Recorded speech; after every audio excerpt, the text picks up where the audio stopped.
Hey, everybody. Welcome back to the Alchemy of Abundance Virtual Summit. We're talking about feeling good and making money. This time around, I am joined by Taylor Proctor. How are you today, Taylor? Hi, I am so good. Thanks so much for having me as a part of the summit today. Of course, super excited to have you on. Now, you're a business coach for entrepreneurs who dream of adding extra commas to their bank accounts and have yet to find themselves stalled in their journey to success. Now, you go by Get Good at Business, and you're empowering high achieving coaches, startups, and leaders to become dominant forces in their industry with your suite of services, including your renowned Quantum Power Days and your I Move formula. So, can you tell us a little more about all that great stuff? Yeah, absolutely. So I like to say, in the simplest terms, I am a business coach and I am here to help entrepreneurs get good at business so they can get back into the heart of why they got into business in the first place. And as entrepreneurs, we get pulled in a million different directions. And so to help bring that back in and actually get that momentum, bring in that money, bring in that abundance, I like to use a method called I Move. And it stands for marketing, operations, velocity, and execution. And essentially, like we've all been there where someone says, hey, do this and you'll see success. And then it falls flat on its face. And you're like, okay, what is wrong here? It's working for them. Why can't it work for me? And that's usually because it was not an action led by intuition. And so intuition is the first part of I Move because when we can take aligned and congruent action in our business and in our lives, then we can get massive momentum and movement in our marketing, which is supported by our operational processes that can set us up to scale, which then allows us to add growth strategies that build in velocity without burnout, ultimately allowing us to execute with ease. And that is the I Move method. Amazing. Thanks for clarifying that. Now, Taylor, we're going to focus on the intuition part for today. Your talk is eight-figure intuition, manifesting crazy opportunities for your business. And you've got an amazing story around that. So tell us a little more what we're going to be talking about there today. Yeah, absolutely. So, as crazy as it sounds, and hence why it's manifesting crazy business opportunities, I had an incredible experience last year where I had this thought that I could be an eight-figure entrepreneur. And at the time, I was walking in my backyard. I was pacing back and forth on my patio. It's just something I do regularly. And that thought just came in, that intuitive hit, if you will. And I was like, what? No, I don't, eight figures. I don't even know how much that is. And Yeah. I had to count out on my hands that that's a minimum of $10 million. And so what we're sharing today is my experience in actually receiving an eight-figure business opportunity 2 weeks from when I had that initial hit. Now, I think most people are going to say that sounds impossible. There's no way. So how did you do that? So that was actually my very first thought was no way. Like eight figure, like first off, let me count that out. Okay, okay, 10, that's 10 million. Also, no. And then I started going into the how. And I was like, all right, I'd have to sell this many quantum power days. I'd have to do this. And I started getting all caught up in the complexity of like how I could do this, which then, of course, made it feel really overwhelming and even more impossible. Hmm. So the very first thing I did was have a step back understanding of, okay, I can calculate it all out. I can feel overwhelmed. I can say it's impossible, or I can forego my expectations and ride the wave. Like it doesn't hurt me to start thinking, oh, I can be an eight-figure entrepreneur. And if it doesn't happen, oh, well, again, it doesn't hurt anything to start thinking that way. Yeah. And it helps everything if I can start manifesting in that abundance. And so it's, you know what? Let's just forego the how and the asking why, right? Why is this coming to me? Why did I have that thought?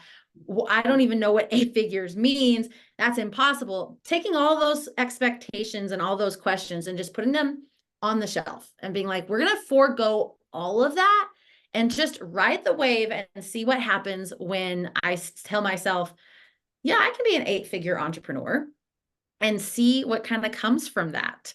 And so that's really my first like tip within our session today is when you have that thought, when you have those ideas, those beliefs, those intuitive hits, and you're like, that feels freaking impossible. take away the expectations. Now, another thing is we often think, okay, I have to have this immediately. And it's like, no, you don't. And I actually didn't even have a timeline attached to it. So the fact that this opportunity came into my purview in a 2-week time period was insane. But a lot of that I think was able to happen because I had no expectations of how. I had no limitations that I put around this idea. And instead, it was like, we're going to ride that wave and see how it goes. Yeah, that's such a key point because oftentimes when we have these outrageous thoughts or when we want to set a goal that's really high, the first thing that happens is we do get bogged down in all that minutia. We try to figure out how. And your brain's never going to figure out how. Even if you could figure out how, it's not going to happen the way that you think it could happen. And then you go from how to the, oh, this is impossible. How am I ever going to do this? Like it's never happened to me before. There's no way. I don't know. And then it just all goes to hell from there. And then you turn yourself off from receiving that. Absolutely.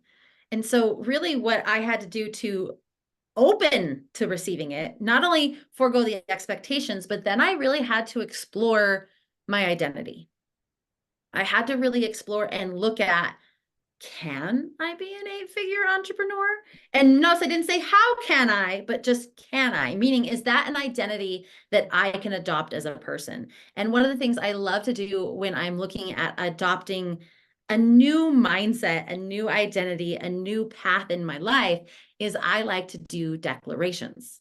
So I then started changing the way that I spoke to myself, specifically with a declaration that was, I am Taylor Proctor, an intuitive 8-figure entrepreneur and business strategist. And I just would say that over and over again. And so I mentioned that every morning I would go out and take a walk, and that's when I had this hit. And so every morning for that walk, which was about a 45-minute time frame where I'd be pacing back and forth on my back patio, I would say to myself, I am an intuitive 8-figure entrepreneur and business strategist. I am an intuitive 8-figure entrepreneur and business strategist. I am an 8-figure intuitive entrepreneur and business strategist. I would say it in different ways. I would say it faster. I would say it slower. I would say it whispered. I would say it in a funny accent. I would just say it over and over and over again. Because when we can input it into or get it through the filter, I should say, of our reticular activating center or system, when we can say it, see it, hear it, and feel it, now it has a higher likelihood for us to not have the filters around us of how that opportunity can come into play. And we've adopted it into our identity through that custom declaration so that opportunity can come to us really as quickly and efficiently as possible. We're not putting up blocks and barriers that we didn't know we were putting up. We're actually taking them down. And so really what I started doing was saying that declaration all the time to myself. Again, foregoing the expectation of how. I didn't say I'm an intuitive 8-figure business. I'm an intuitive 8-figure business entrepreneur, or intuitive 8-figure entrepreneur and business strategist.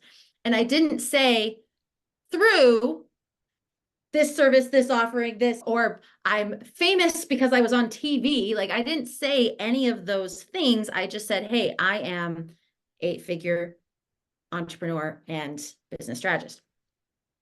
So what was fascinating about that is it feels a little crazy, especially when you're pacing back and forth, right? Like I'm pacing, just talking to myself in my backyard. I'm sure if my neighbors were paying attention, they were like, what is she doing? Yeah. 5 minutes a day. But I was like, look, if we're going to ride this wave, we're foregoing the expectations. I've got to be able to adopt this into my identity. I think that a lot of us, when we get overwhelmed with that how and those things, if we're able to forego the expectations, then we're like, well, just see what happens. And we don't start looking at how can I become the person, and in spiritual modalities and realms and things like that, we also tend to talk about raise your vibration. Same concept here. How can I become the type of person? How can I adopt the identity of the type of individual that can receive these things? How can I raise my vibration? And for me, that was through my step 2 of creating that custom declaration, which was present tense, I am, and what it was that I was getting the thoughts and the feelings around to become. Yeah, now I want to talk about that a little bit because I know that one of the reasons so many people have issues when using affirmations, declarations, and things like that is because they're saying something that they want to be true and they want to believe, but deep down inside, they don't believe that it can be true about them. What can you tell people to help them if they want to make this statement about who they are or have this new identity, but they're having trouble saying it and actually putting the feeling behind it? So, in my opinion, I don't think you have to have so much feeling and all these other thoughts happening behind it. Like I said, I just got into the habit of, okay, I'm taking a step, I'm saying it. I'm taking a step, I'm saying it. And that automatically starts to bring up, okay, maybe that's impossible for me. All right, let me write that down and I can do a belief breakthrough on that later. But coming back to, I believe this about I am this. And I don't have to believe it, but repetition makes it happen. Consistency can make it happen. It's almost, we always talk about how being around other people, you can see the possibilities. When you're just talking to yourself, I can't see the possibilities. But even through the repetition of it, your brain starts to expand its vision towards those possibilities. So it's not, I'm not sitting there saying, and you have to feel it and you have to, no, just say it over and over again to the point where oh, I'm walking, I'm saying my affirmation, I'm saying my declaration. And I should say, I call it a declaration. I'm declaring that I am this. I'm not trying to affirm that I am this. Sure. And that's a difference in mindset as well. If I'm trying to affirm something that I don't think is even plausible, that changes things. But if I am declaring that it's plausible and I'm saying that over and over again, without fail, you will start to see, okay, here's a belief holding me back. Let's clear through that. Oh, I had this thought come up. That actually could be a way that I could accomplish that. Like you really start to open up your purview to way more opportunities, even just by saying it to yourself over and over again, because it is not about the belief of it. It is about, in the scientific space, it's about getting it to your reticular activating center, your system, getting through that filter. And so when you're saying it, your body is feeling it. You don't have to emotionally feel it. Your body is feeling it. So you're saying it. I always like to have it written down somewhere so I can see it. But in this case, I'm saying it as I'm walking. I'm feeling it as I'm walking. My body is moving forward as well. So there's a feeling there. So see it, say it, feel it, hear it. Okay. So I'm hearing it as I'm saying it. So it has a much higher likelihood to come through the reticular activating center to be able to open up your purview. It's not about, I've got to believe that I'm the Queen of England. That's never going to happen. It's about, I am sovereign in my space, right? Yes, I can do that. And I can say that over and over again. And then the opportunities can come to help make it true. Okay, so you're pacing around your house and your yard, saying this over and over to yourself. What happens next? So what happens next is I had an opportunity to go to an in-person event. And I will be honest, I was like, I don't want to do that. I'd been invited to go to this event, and this person had actually invited me to go to several events, and I always would miss the invitation and I would find out about it afterward. So I felt bad that I had always been invited and never gone. And she finally caught me one early, and I'd said I would go. And then the day came, and it was 2 hours away from my house. It was on a Saturday morning. So it was like, I have to get up, I have to get ready, I have to drive 2 hours. I don't want to go. I don't even know what this conference is about. I'm literally going out of obligation. I just want to be home on a Saturday morning and be lazy. Intuition came in and said, nope, you need to go. So I followed my intuition, and my key takeaway here is don't be lazy. Right? You can't just put something up on the wall and wish it into being. Like, you have to take action. And so it's had the thought, forego the expectations, do the custom declaration, and don't be lazy. So I end up going to this conference, and I end up meeting a woman there that is incredible. And she says to me, how come I've never met you before? How come we're not in each other's spaces? And I'm like, I don't know. I don't know. We're 2 hours away from where I live. So if you live up here, and she goes, oh, I don't live up here. I'm like, oh, okay. So she's, we need to talk. We need to connect. Awesome. We totally can do that. So we exchange phone numbers, and she sends me a message. This was on Saturday. She sends me a message on a Monday. So that next Monday, and says, hey, we just need to talk. I need to have you in my space. I need to learn more about you. Where do you live? I live, and she literally says my city that I live in. And I'm like, I live there too. What's your address? Turns out she lives 7 minutes away from me. Oh, funny. We have never crossed paths. We do not have any similar circles. We just both happen to go to this event and connect. So she says, hey, I want you to come down to my house. Let's talk. I just want to get to know you better. I'm like, sure. Now, in the back of my mind, I'm thinking she's going to try to sell me into her platform, her offer, things like that. But I'm like, it's fine, whatever. I'll go talk. So I go to her house, and she starts asking me questions about my past, how I got to where I'm at, all of these things. And towards the end, she says, okay, I need you to be a member of my executive team. And I'm like, okay. And here's the thing about when you're following your intuition and inviting the abundance, right? The alchemy of abundance is people just feel it, right? Like in a normal setting, I would have been like, you don't know me. You just talked to me for 45 minutes and now you're offering me a job as a member of your executive team. But she was intuitively aligned. The universe is working in my favor on all of this. And so she offers me this job. Just feels totally right about it. And I'm like, yeah, we could look into that. She goes, I need you to be my COO. So she tells me about her company and all these things. And I'm like, actually, yeah, I think that could go really well. And so I said I would go home and think about it. So I'm going to pause us there because that would lead into what I consider like the final step of this whole piece. But really, it was like, don't be lazy. I went to this event. I met this person. I could have ignored her texts. I could have, she's crazy. Like, I just met this person and she's offering me a job. Like, I could have just said no right then and there. There's so many pieces where I could have been like, this is going to be hard work, or I have to go somewhere, or I have to meet somebody at their house. I just want to be home and be a homebody, which is what I'm really prone to. And I just want to, I don't want to do any of that stuff.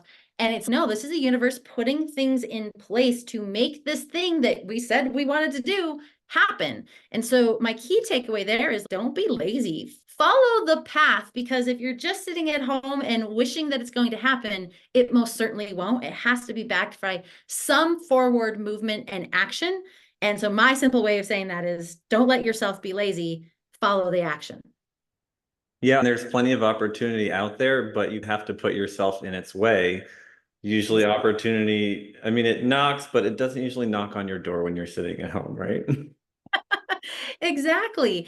And it's really fascinating too, because I never would have a million years thought that going to a conference would have resulted in this 8-figure opportunity. It never would have crossed my mind. And that event itself was actually really small.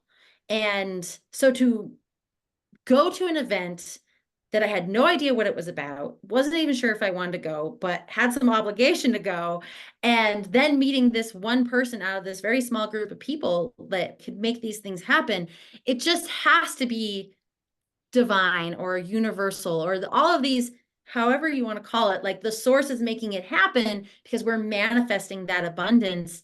And I never in a million years would have thought that action that I was like, oh, I don't want to go, but intuition is saying go, would have resulted in what was to come.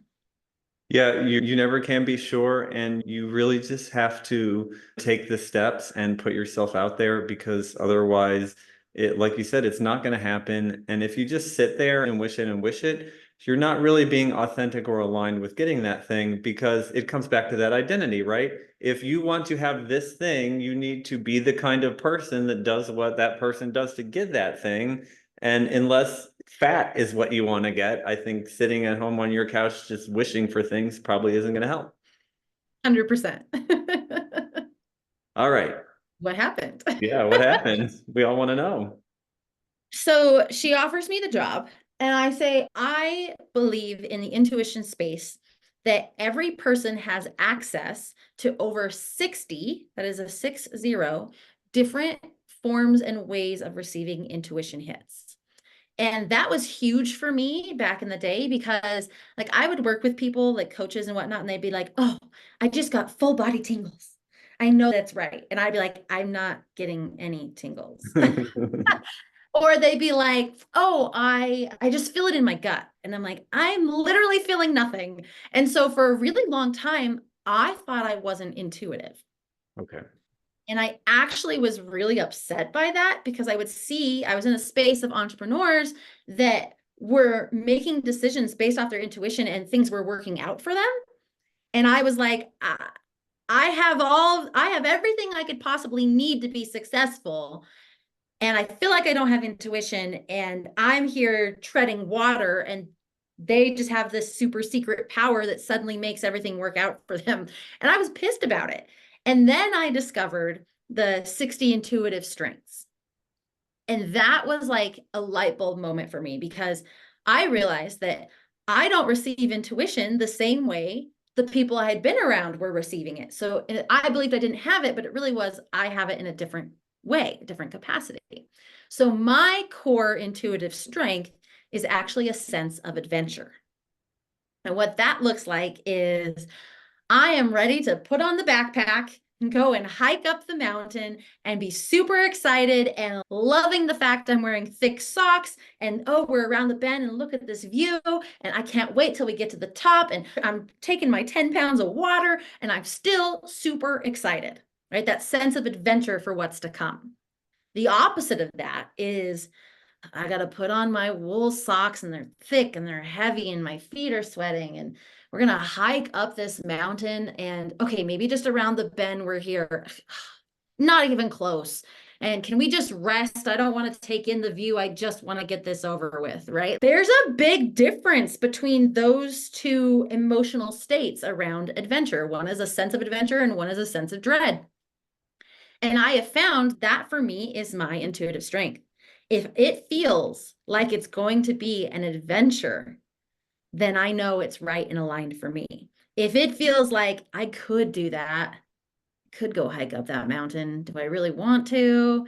Or, oh, yeah, I could do that. It's going to be so much work, but the money will be good, but oh, so much work. There's a difference there. And so as I went back and reviewed the job offer, I had a huge sense of adventure. And so I was like, all right, this is the thing. But I also wasn't going to compromise because remember, I said I'm an 8-figure entrepreneur, not working for somebody else as a job. So we went back and forth and I said, hey, I think this is great. It's aligned with what I'm able to do, but I want to be a contractor and you pay me through my business and I still run my business and all the things I do there, but I'd be happy to come in and help and make this happen. And she said, yeah, absolutely. So this is where we get to the good parts here. So I started working with the company. And in the first day, she says to me, hey, so obviously as COO, you're working on all the operation capacity and things like that. We're already partnered and contracted working with an M&A broker. M&A stands for mergers and acquisitions. She goes, our goal and our plan, and she had mentioned this in the discussion, but I didn't like really take in. I was like, oh yeah, cool. So she's bringing it back up again. She goes, we're working with an M&A broker and I would love for you to be their main point of contact to get the company operationally set up to sell. Our mergers and acquisitions broker believes that in the next 3 to 5 years, we would be able to sell this business for $1 billion or more. I'm like, okay. So I start working with the M&A broker. It's all great, good. I end up like coming home and something clicks and I go, I negotiated for a percentage of ownership in this company as part of my contract. So I'm getting paid as a contractor, but I also negotiated for equity ownership. So I go pull out my contract and I have 1% ownership in this company. And those of you who are mathy have already gotten there, but I'm not. And so I was like, what's 1% of $1 billion? And it's $10 million, which is 8 figures. Dun, da, da, da. So in a 2-week time frame, which again, I wasn't putting a time frame on it, it just happened so quickly. In a 2-week time frame, I was able to forego the expectations, implement that custom personalized declaration, adopt it into my identity. I did a couple of other things in there, and then I wasn't lazy, went to the event, and then ultimately I followed my intuition and said, yes, I think this would be a great thing. I'm getting that sense of adventure. Let's do it. And so now I actually am no longer the COO. I've shifted to be on the board of directors for this company. I still have my equity ownership. It is still on track to sell for $1 billion in the next 3 years. And hence I had an 8-figure business opportunity come out of the sky because I didn't know her. I didn't have anything to do with her business. I didn't have anything related to her or how this could happen. And it literally just dropped in my lap. Amazing. So everybody out there will expect you all to be multimillionaires by next week. No pressure. No pressure. Well, that's the thing is if you're going to manifest something, don't put the pressure on it. Just be like, oh, I'm going to ride this wave and we'll figure it out. And like I said, there was a couple of other things I did in there in that 2-week time frame, right? I did some belief breakthrough work. I did some other like past life regression type of stuff. There were things in there that also supported this direction, but ultimately it's, man, don't put expectations when you have these intuitive hits and these ideas that come to you. And then explore how you can adopt them into your identity and become that person. Take action. I love that you had said that, right? Take action because that person takes these kind of actions. And then ultimately follow your intuition as it pertains and is customized to you. It's like a fingerprint, right? So you follow and know your intuitive strength to help know that you're making the right choices for you, for your business, for your life, and to ultimately manifest that dream that came to you whenever it came to you. Taylor, what an absolutely amazing story. Now, I want to ask you because I know for a lot of entrepreneurs, when they think business, they think systems, they think strategy. It's a very masculine thing, very like hyper focused. And so oftentimes as entrepreneurs, we push our intuition to the side because we feel like it doesn't have a role to play. How can we use our intuition in business to make our life easier, to make more money, and to make our time more pleasurable? Absolutely. So I love that you say this too, which is why even in how I was sharing the story, I'm very like, and step 1 and step 2 and step 3. So I'm very in that masculine structure space personally. And as a business coach, right, you often see that. And I love the call out there because intuition is such a crucial piece. And I saw that firsthand where I was all masculine, all systems. I know I have everything in the right order and in the right place. There's no reason I shouldn't be successful. Why am I keep on hitting these brick walls? And other people were like, I just got a download from God and I took this action and it resulted in $25,000. And I'm like, what the hell? And so I've lived that firsthand and really had to explore and examine how to use intuition in my business. And one of the most effective and efficient ways that I have found, if I'm just going to pull one core tip on this, is I ask myself how something feels. And I do this with my clients all the time on a scale of 1 to 10. And so it's, hey, we just built out this strategy. We're excited about it, but how does it feel on a scale of 1 to 10? And if it's anything lower than a 7, don't bother with it. It's, oh, it's a 5, but I feel like I should do it. Or if it's, if it's a 3, okay, but maybe I have to work through some beliefs or I need to have these systems in place to get to it. And it's like anything lower than a 7, drop it. It's not a good fit right now and it's not ready to come to fruition. And if you're trying to force it, that's when we hit the walls in our business. Now, if it's a 7, an 8, or a 9, I ask myself, what needs to change to make it a 10?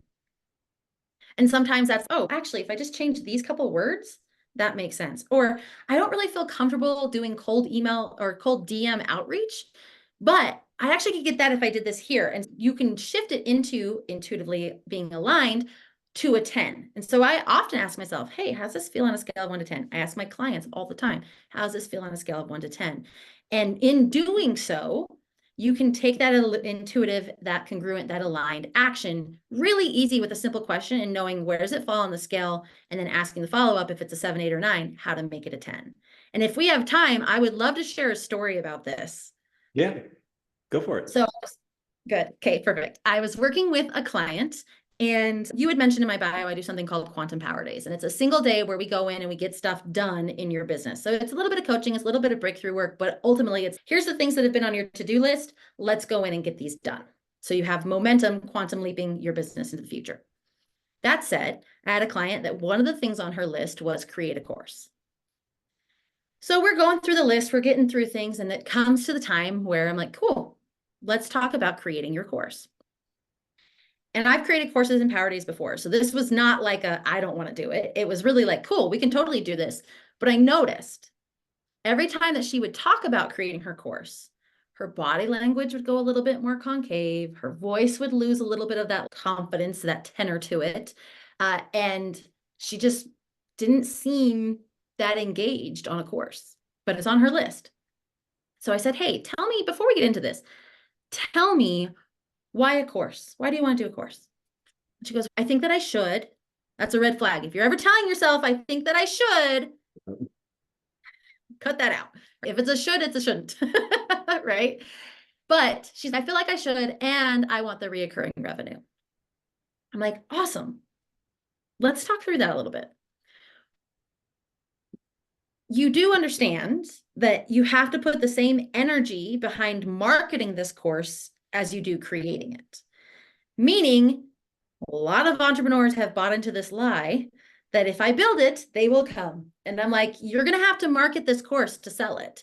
So could you talk about this course every day for 90 days and still be completely stoked about selling this course? And she was like, honestly, no. That's another way of asking, hey, on a scale of 1 to 10, how does this feel? She's, oh, no, I don't want to talk about it all the time. I just want to create it and have it be recurring revenue. And I'm like, that's not a thing. Like, you still got to sell stuff that's recurring revenue. And I said, okay, if you could do anything you want, because we're entrepreneurs and we can, if you could do anything you want, what would that be? And she goes, oh my gosh, everything changes. Oh my gosh, I would love to work with people in a small, intimate setting. Like, I love the idea of hosting retreats. Like, she just lights up about this idea of retreats. I said, okay, why don't we create a retreat? I don't have this, and I don't have this. And she started putting in all these expectations of things she had to have before she could build retreats. And I said, and course was one of those. And I said, let's just put the course on the back burner. I'm not saying we'll never do it, but we can come back to that. Let's talk about what would happen and what it would look like to build a retreat for your business. So we end up building out a full retreat model, all of these pieces, practicing her selling it, the marketing, the agenda, we know the location, we've built out our, like I mentioned, the financials, done all these things to say, okay, this is what you could do to a retreat. And in that, we did two things. We listed out and paid attention to, okay, if she hosted a retreat and sold it out, which was 10 people, sold it out, she would actually make $20,000 profit from that retreat. And it could be a great opportunity to sell into her next level program. And that's a $50,000 program for the year. So we built all this into this retreat model. Course is forgotten at this point. And we're like, cool, this is great. She's excited. I'm going to do a retreat. The Power Day ends and we build all the other things for it. But Power Day ends and she starts selling her retreat. She sells it out. It goes, she has all the people there. She sold it out. So there's the course, or not the course, sorry, the retreat, $20,000 in 3 days of profit. Okay. Now I can't say what the course would have done. Yeah. But instinctively we know without ads and everything behind it that it would have gotten that much profit in the 3-day period. So fast forward, now she's doing retreats regularly. So her second retreat, she actually oversells that, sells it to 12 people. And at the end of that retreat, so you're already $20,000 profit. At the end of that retreat, 11 of those 12 individuals who attended bought into her $50,000 a year program. Wow. So I love to share this story because a couple of things. One, it's important to pay attention to what you think you should be doing versus what you want to do. Follow that desire of, if I could do anything, it would be this. Go do it. And paying attention to your intuition to help guide, asking that 1 to 10 question, or being like, if I could do anything, what would it be? Or could I talk about this for 90 days straight and maintain the passion about it? That is going to be an indicator of like where intuitively you really need to go. And in her case, again, I can't really say what would have happened with the course. And it's on the back burner still. We can always build it out. But ultimately, she now has she was launching her business, a rapidly profitable coaching business where she is connecting with individuals that she can truly help and offering the transformation in a 3-day retreat setting and in her coaching program. And she has a successful business that she doesn't need to worry so much about and trying to do all these little nitty-gritty steps to get there. It's just jump in, and intuitively, that was the path that was going to be where she needed to go to have that successful business as soon as possible. And so I love sharing that story because it's truly an impact of, or an example of the impact of following your intuition immediately, almost instantaneously. Granted, there's still extra work and things like that. We had to build it all out. She had to still market it. She still had to host the retreat. She still had to be willing to sell her $50,000 program. But ultimately, it was like, this is the launch pad that she needed, that if we hadn't tapped into the intuition side of it and had done the, well, conventional, I need to have this structure and this in place, I don't think that she would have had near the ramp up to a successful business as she's now had doing what she actually loves. Yeah, it's so important to make sure you can put your heart and soul behind what you're doing, because otherwise, like you said, you're just doing something because you think you're supposed to. And yeah, there are some things that you're going to have to do in life and business that may not be your favorite. But if you're constantly doing things that you don't like to do just because you think you should, you're going to burn out. You're not going to get the results that you want. You're not going to be aligned with what you're doing. Yeah. And that's that masculine, right? That's that. This is what a professional or a successful business looks like. This is how I need to do it. This are the steps to get there. And it's, yeah, but if you could just throw some intuition in there and be like, oh, not that step though. I don't need that step. Oh, I don't need that. And be able to make it work for you. That's that congruent, that's that aligned action that then leads to the rest of the I move, which is that marketing, the operations, the velocity, and the execution. Amazing. Okay, now Taylor, before I let you go, let's talk about your free gift. The link for that is going to be right below this video, and your free gift is called the 8 Crazy Things email series. So tell everybody what that's about. Yeah, so I'd mentioned in my story that I did a couple of other things that I didn't mention here, like some belief breakthrough work, some past life regression, some other things to accelerate that time frame where that 8-figure opportunity dropped in my lap. So what this is, a free email series. You get an email a day for 8 days where I come into your inbox and I actually share a video of me talking and highlighting the action that I took.